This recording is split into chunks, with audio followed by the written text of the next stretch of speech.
இந்த வெல்த் கிரியேஷனுக்கு நீங்க நல்ல டிப்ஸ் கொடுப்பீங்க, கைடன்ஸ் கொடுப்பீங்க அப்படின்னு சொல்லிட்டு ஊருக்குள்ள சொன்னாங்க. அதான் உங்களை பார்த்துட்டு போலான்னு வந்தேன் சார். அடே, எனக்கு இருக்கிற அறிவுக்கு அமெரிக்காவில இருக்க வேண்டியவன்டா.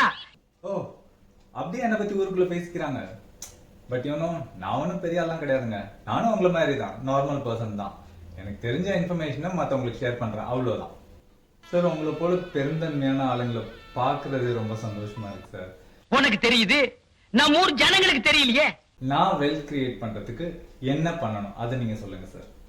நம்ம சாதிக்க போற விஷயம் வேணா ரொம்ப பெருசா இருக்கலாமே தவிர, அதுக்காக நம்ம எடுக்க போற முயற்சின்றது ரொம்ப சிம்பிள் தான். நீங்க செய்ய வேண்டியது என்னன்னா, உங்களோட மாச செலவுகள் போக உங்களால எவ்வளவு தொகை சேமிக்க முடியுமோ அதை எஸ்ஐபி முறையில மியூச்சுவல் ஃபண்ட்ஸ்ல தொடர்ந்து நீங்க இன்வெஸ்ட் பண்ணிட்டு வந்தா அதுவே போதுமானது.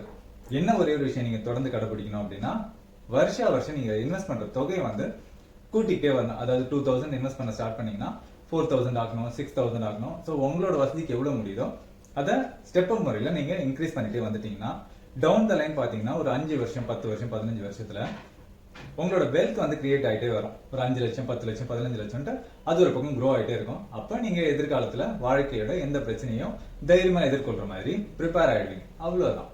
ஓ, very nice sir, very interesting too. But நம்ம இத கொஞ்சம் ரிவர்ஸா ஒர்க் அவுட் பண்ணுவோமா? அதாவது முதல்ல நீங்க எனக்கு 10 லட்சம் ரூபாய் கொடுத்துருங்க, அப்புறம் நான் மாசம் சின்ன சின்ன தொகையா உங்களுக்கு கொடுக்குறேன். அது நீங்க சொன்ன மாதிரியே சின்னதா ஆரம்பிச்சு ஸ்டெப் முறையில போ இன்க்ரீஸ் கூட பண்ணிக்கலாம் சார். ஆக அங்க இங்க பிட்ட போட்டு என்கிட்ட கடன் வாங்கிட்டு போலாம் நீ வந்திருக்க, அதானே? அப்ப தரமாட்டீங்களா சார்?